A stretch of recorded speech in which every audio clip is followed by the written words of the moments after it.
Hey there, good morning, good afternoon, good evening, wherever you're from. My name is Smith, and today's session I'm going to share a few tips on how to grow your business. Well, if you're an entrepreneur or a business owner, this is for you. All right, with that being said, we'll start it off soon. Well, what does any company require? Is it a good leader or is it a good management?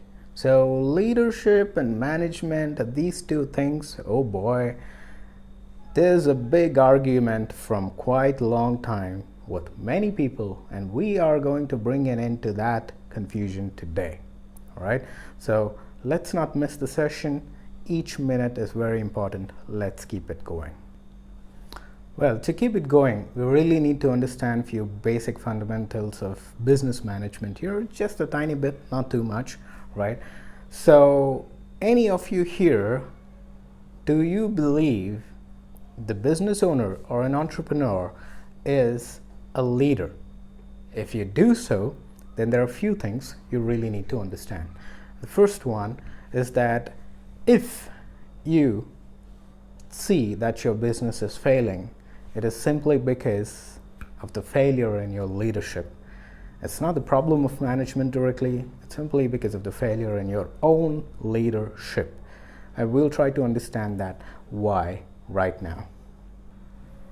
And here's why it is. Okay. Everyone says we need a great leader and great leadership. Well, that's definitely true. But what about the management in it, right?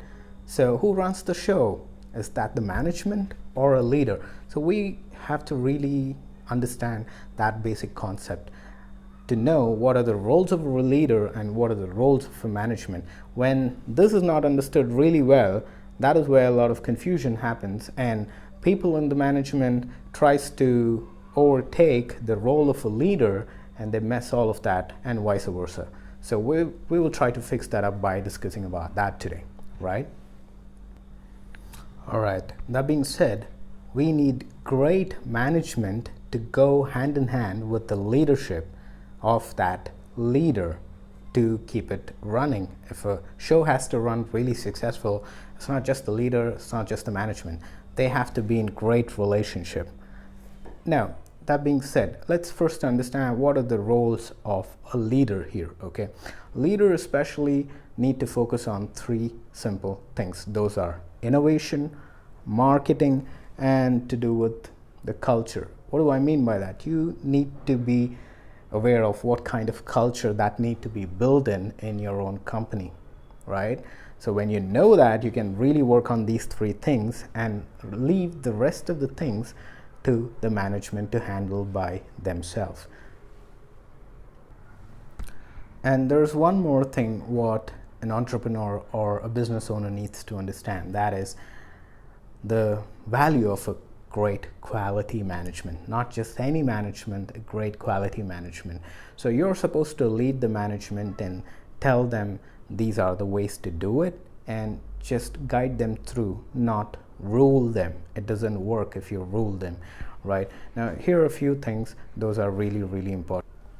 I'm going to share now a few important pointers for an entrepreneur to make sure that they build a great relationship with the management there.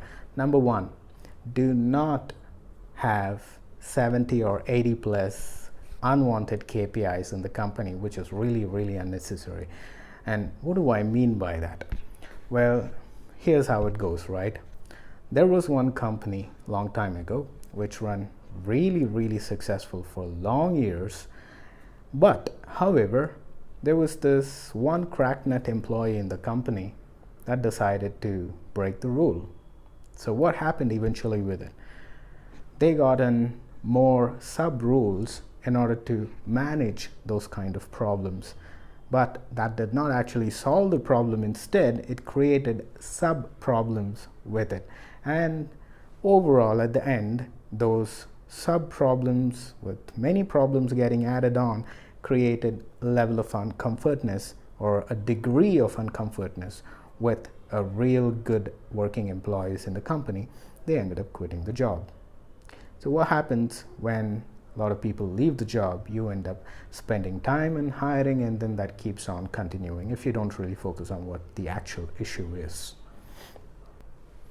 All right, well, that being said, when you keep minimalistic rules in the company, you will have less complications to go ahead with. All right, less KPIs for the management to be aware of.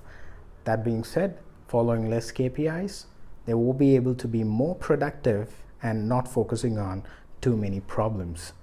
When the problem arises, the simple factor is to eradicate that problem, not to bring in new rules. So we'll try to focus on that talk a little bit.